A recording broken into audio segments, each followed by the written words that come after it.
જો બેટા, આમાં ડ્રાયફ્રૂટ્સ છે અને આમાં દાડમ છે, ઠીક છે? ઠીક છે મમ્મી. જલ્દી જલ્દી પેક કર બેટા, કેમ આટલું મોડું કરી રહી છે? અને હા, આમાં સફરજન છે.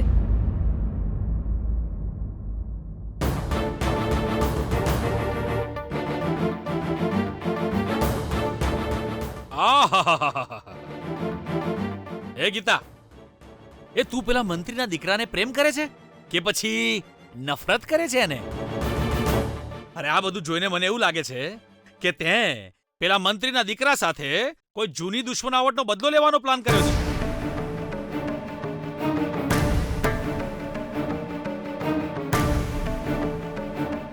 આ તમે શું કહો છો જી? તો બીજું શું કહું? કોઈ પ્રેમ કરવા વાળી પોતાના જ પ્રેમીને મોતના મોડામાં ધકેલે ખરી? ખરા છો તમે. તમે ક્યારે સારી વાત કરતા જ નથી. એ હું જે કહું છું એ સારી જ વાત છે, પણ તું બોલ, તારી દીકરી કરે છે બરાબર કરે છે? જેમ બકરાની બલી ચડાવીએ ને એમ પેલા મંત્રીના દીકરાને બોક્સિંગ માટે તૈયાર કરે છે. પપ્પા, હું બકરાને તૈયાર નથી કરતી, સિંહને તૈયાર કરું છું. આહાહાહા. તારી આ પાગલ મમ્મીને તારામાં કોઈ ફેર નથી. અરે તને અને પેલા મંત્રીના દીકરાને પેલા સુલતાન વિરુદ્ધ લડવાનો વિચાર પણ કેવી રીતે આવ્યો? પ્રેમ પ્રેમ કર્યા કરે છે. અરે મોતનો જરાય ડર નથી તને? પપ્પા, એક વાત જાણી લો, વિજય સુલતાન સાથે એટલે લડી રહ્યો છે કેમ કે એ મને પામી શકે. એટલા માટે કે 1 લાખ રૂપિયા કમાવા માટે હવે આ જ રસ્તો બાકી છે. જો અમારા લગ્ન નહીં થાય તો એ જીવી નહીં શકે પપ્પા. એટલે જે સુલતાન સાથે લડવા તૈયાર થઈ ગયો છે. એને લડવા દો અને એ આ ફાઇટમાં ચોક્કસ જીતશે, મને વિશ્વાસ છે પપ્પા. અરે આ ફાઇટમાં એનો જીવ ગુમાવશે મને વિશ્વાસ છે બકા. કેમ કે આ સુલતાન બોક્સિંગની દુનિયાનો વીર રાક્ષસ છે. મારો પતિ પણ વીર જ છે પપ્પા. અમે જ્યારે જંગલમાં કાળુભાઈની ગેંગના હાથે પકડાઈ ગયા હતા ત્યારે એમના હાથે મારું મોત જ થઈ જતું, પણ વિજયે મને બચાવી અને સુરક્ષિત બહાર કાઢી. ખીણમાં ડાયનેમાઇટથી એનો જીવ જઈ શકતો હતો ત્યારે પણ એ બચી ગયો. મોત સામે લડવાની એને આદત થઈ ગઈ છે પપ્પા. મને પૂરો વિશ્વાસ છે કે એ જ જીતશે. આવી બેકાર દલીલો દિમાગ વગરના લોકો કરે. કાલે 30મો દિવસ છે, મારી આપેલી ચેલેન્જનો છેલ્લો દિવસ. પેલા મંત્રીના દીકરાએ પોતાની મહેનતથી કમાયેલા 1 લાખ રૂપિયા કાલ સાંજ સુધી અહીંયા આવીને મારા હાથમાં મૂકવાના. મારે બીજું કંઈ સાંભળવું નથી, સમજી ગઈ ને? એ જીતશે. કાલે વિજય બોક્સિંગ મેચ જીતીને મહેનતની કમાણીના 1 લાખ રૂપિયા જરૂર લાવશે. એ વાત તમે યાદ રાખજો પપ્પા.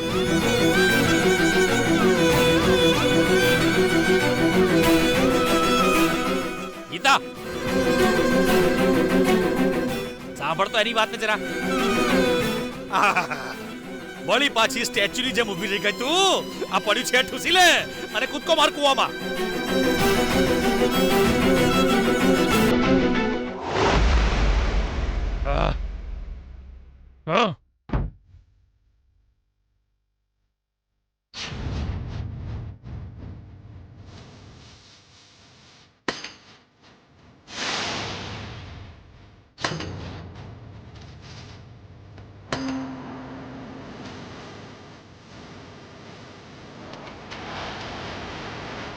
હજુ વધારે ફાસ્ટ કર વિજય.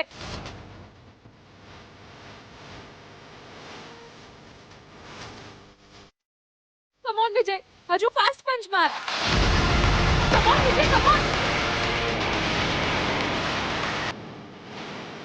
હાર માની લઈશ તો નહીં ચાલે વિજય, આપણે કરવું જ પડશે. Come on Vijay, concentrate. તું મારી સાથે લગ્ન કરવા માંગે છે ને વિજય?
મમ્મા કેમ છે મમ્મા? તારી બહુ ચિંતા થાય છે. તારા વિશે જ વિચાર્યા કરું છું, તારા માટે પ્રાર્થના કરું છું. તું ભલે ઘરમાં હાજર નથી, પણ ઘરમાં તારી યાદ તો આવે જ ને બેટા. મને ખબર છે મમ્મા. અચ્છા, એમ કે તારી પ્રેક્ટિસ કેવી ચાલી રહી છે? જો તું ખરાબ ના લગાડે તો તને એક વાત પૂછું. જો તારાથી આ ફાઇટ ન થઈ શકે એમ હોય અને માત્ર ગીતાના કહેવાથી જ તું આ ફાઇનલ મેચ લડવા માટે તૈયાર થયો હોય તો તું મને કહી દેજે. હું અત્યારે જ આ મેચને કેન્સલ કરાવી દઈશ. એવું કંઈ નથી મમ્મા. મેં તો તને અહીંયા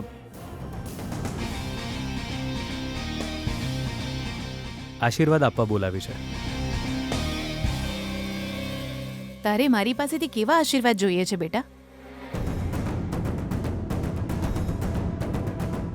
કાલે જે ફાઇટ થવાની છે એમાં સુલતાન સામે હું જીતી જઉં એવો મને આશીર્વાદ આપ મમ્મા.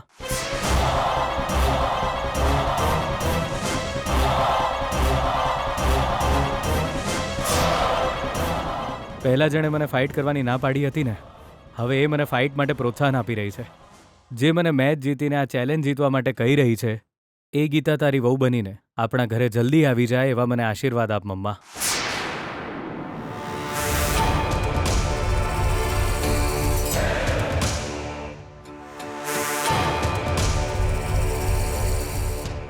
સુલતાન સામે ફાઇટમાં તું હારી જાય.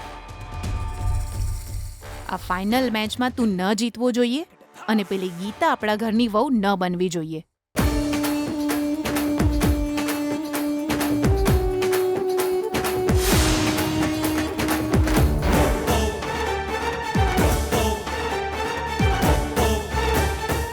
Thank you mamma, thank you so much. અને હા, કાલે મારી મેચ જોવા આવવાનું ભૂલતી નહીં. પપ્પા તો આવવાના નથી, પણ તું જરૂર આવજે મમ્મા. તું આવીશ તો મારી હિંમત વધશે. ઓફકોર્સ બેટા, હું જરૂર આવીશ. જરાય ચિંતા ના કર. પણ અત્યારે મને એક વાતનો ડર છે વિજય. તારી અંદર પેલા સુલતાનને હરાવવાની તાકાત છે ખરી?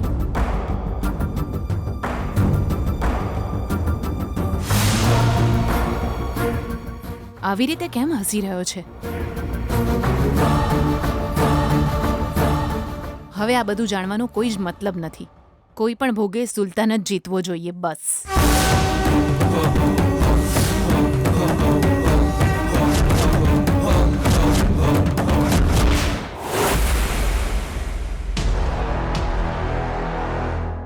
સુલતાનભાઈ, વર્કઆઉટ કરતી વખતે મને ડિસ્ટર્બ ના કરીશ, મેં તને કહ્યું હતું ને. એ તો ખબર નથી સુલતાનભાઈ, પણ આ તમને આપવાનું કહ્યું છે. કોઈ પાર્સલ છે. શું છે આ? ખબર નહીં ભાઈ, તમે જોઈ લો ને. જોઈ લો. નિકાલ.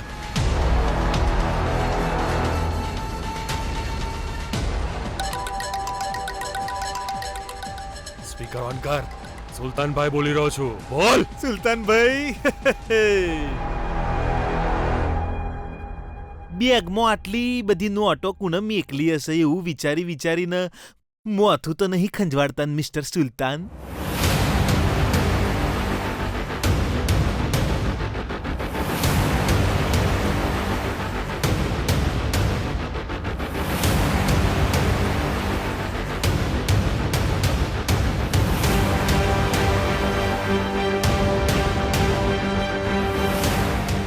કોણ છે તું? હું કોણ છું, ચો છું, ચેવો છું, ચમ છું એવું બધું ના પૂછે. ક્રોસ ક્વેશ્ચન ના કરે. હારું, મેં ડાયરેક્ટ મુદ્દાની વાત પર આવું છું. કાલે બોક્સિંગની ફાઇનલ મેચમાં તું જીતી જાય તો 1 લાખ રૂપિયા અને આવડો મોટો 3 લીટરનો કપ આલશે ને? શું કરે તું એમાં દૂધ ભરીને પીએ? જો મેં તારા માટે 30 લાખ રૂપિયા મોકલાયા છે,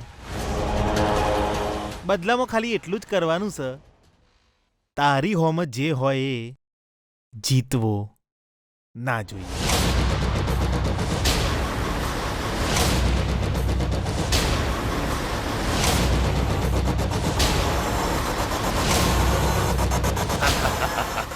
એને હરાવવા માટે 30 લાખ આપવાની કોઈ જરૂર નથી. હું એને હરાવીશ એ નક્કી કરી લીધું છે. એક જ પંચમાં એને પાડી દઈશ. એ બધું મને નહીં ખબર. જો તું છે ને 30 લાખ રૂપિયા લઈને એન્જોય કર કે પછી પાર્ટીમાં ઉડાય, તારી મરજી. જે કરવું એ કર, પણ હોંભળી લે સુલતાન, ગમે એ થઈ જાય પણ વિજય કુમાર નામનો મોણ જીતવો ના જોઈએ. મારી નજરમાં એક ગંદો કીડો છે. હું એને મારા હાથથી પકડીને મસળી નાખીશ. કીડો જ છે, પણ બહુ અભિમાની કીડો છે. અને એ કીડો સુલતાનને હરાવવા માટે થનગની રહ્યો છે. તું સમજી જો ને સુલતાન, ઓવર કોન્ફિડન્સમાં ના રહેતો. જો તું છે ને તંત્ર મંત્ર રણતંત્ર પ્રતિતંત્ર સ્વતંત્ર તાર જે કરવું એ કરજે, પણ મારા તો ગમે એ હિસાબે મારું રિઝલ્ટ જોઈએ. આ વિજયની પરાજય, આઈ મીન હાર. એની હાર નહીં થાય. હું તો એને મારી જ નાખીશ. કેમ કે મેને એટલો માર્યો તો પણ એ પોતાની પત્નીની વાત સાંભળીને મારી સાથે લડવાની હિંમત કરી રહ્યો છે. મારી સાથે જે લોકોએ ફાઇટ કરી છે બધા મારા કારણે અપંગ થઈ ગયા છે, કાં તો કોમામાં જતા રહ્યા છે. પણ આ વિજય તો સીધો સ્મશાન ઘાટ જ પહોંચશે.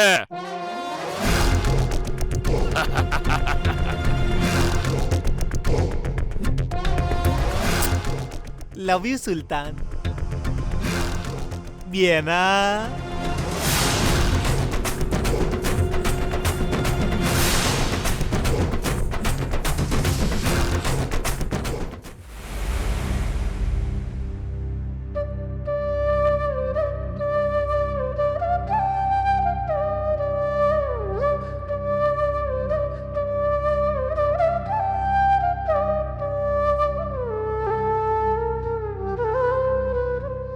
વિજય, ચૂપચાપ સૂઈ જવાને બદલે તું શું વિચારે છે? સવારે જલ્દી ઉઠવાનું છે. જલ્દી સૂઈ જા વિજય. જો વિજય, સારી ઊંઘ છે ને શરીરમાં સ્ફૂર્તિ લાવી દે છે. આપણે જેટલી મહેનત કરીએ એટલો આપણે આરામ પણ કરવો જોઈએ.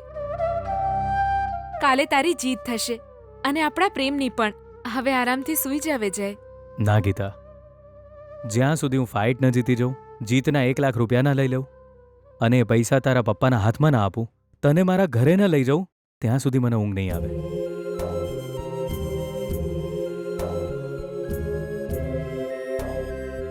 આવ કેમ બોલે છે વિજય?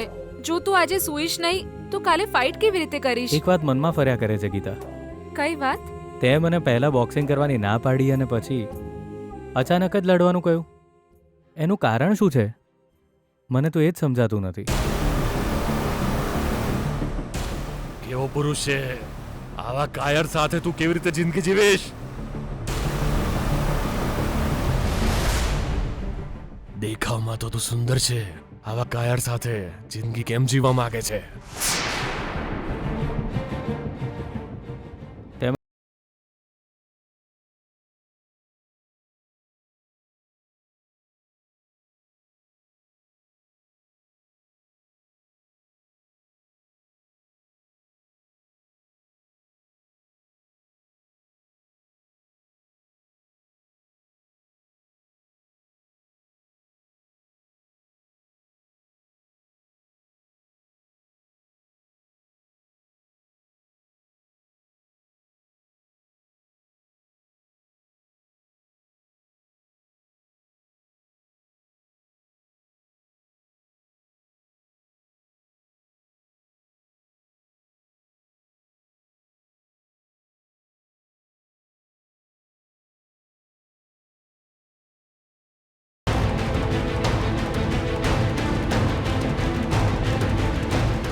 આઈડિયા તો ઓફકોર્સ તારા મગજમાં આવવા જ જોઈએ બેના, કેમ કે તું મારી બેના છે.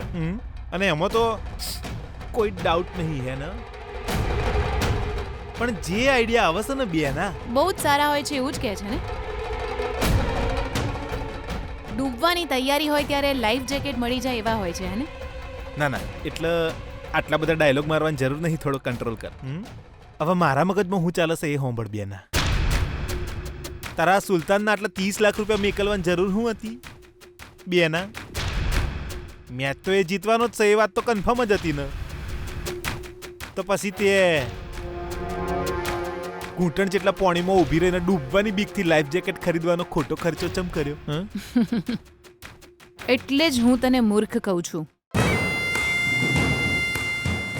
જો ભઈલા, ફાઇટને સિરિયસલી ના લો તો એક સિનિયર બોક્સર પણ હારી જાય. એટલે જ એને જરા એનર્જી બૂસ્ટર આપ્યું. હવે જીતવાની જવાબદારી એની થઈ ગઈ. હવે એને જીતવું જ પડશે અને જરૂર જીતશે. પાકો ને? આમ તો પેલો કહેતો તો મને સુલતાન હરાવશે નહીં એ વિજયને જાનથી મારી નોખશે. તોય મને પૂરો વિશ્વાસ છે આવતીકાલે બોક્સિંગ રિંગમાં માત્ર સુલતાનનું જ નામ સંભળાશે અને વિજય બનશે બલીનો બકરો. You mean right.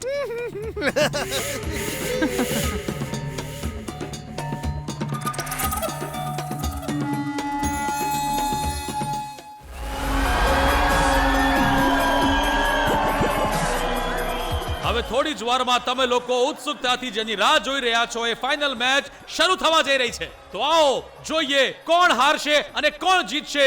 Let's begin.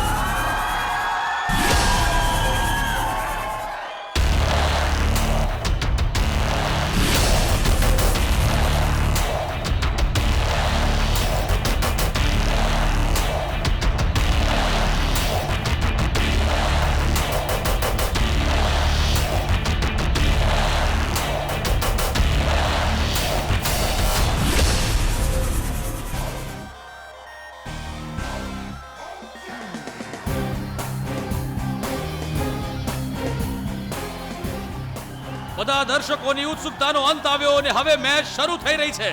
બંને ખેલાડીઓ રિંગમાં ઉતરી ચૂક્યા છે અને હવે બસ રેફરીના સંકેતની રાહ જોઈ રહ્યા છે.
Fight! 8, 9, 10.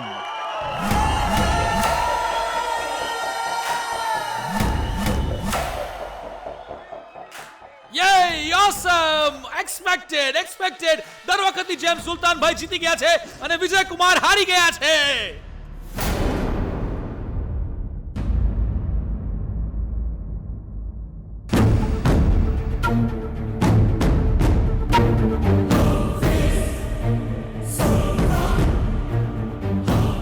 No!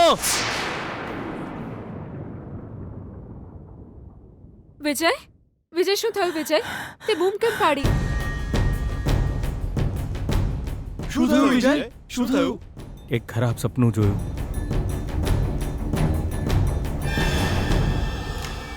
હેલો પતિદેવજી, ગુડ મોર્નિંગ. આજે બધા ખરાબ સપના દૂર થઈ જશે કેમ કે આજે આપણા સપના પૂરા થશે વિજય. ઈ મોડું થઈ રહ્યું છે યાર. તું જલ્દી ફ્રેશ થઈ જા. હું કેબ બુક કરું છું. હા, તમે લોકો કેબ બુક કરાવીને જાઓ. હું અને વિજય પછી આવીએ છીએ. પછી એટલે ક્યાં જવાનું છે આપણે? બધું સમજાઈ જશે વિજય. તું જલ્દી ફ્રેશ થઈ જા. આલે વિજય, ચા પી, મૂડ ફ્રેશ થઈ જશે. મહેશભાઈ, તમે બધા તૈયાર થઈને બોક્સિંગ કોર્ટ પર પહોંચી જાઓ. હું ને વિજય પછી આવી જઈશું. ઠીક છે ગીતા. ચલો બધા જલ્દી તૈયાર થઈ જાઓ.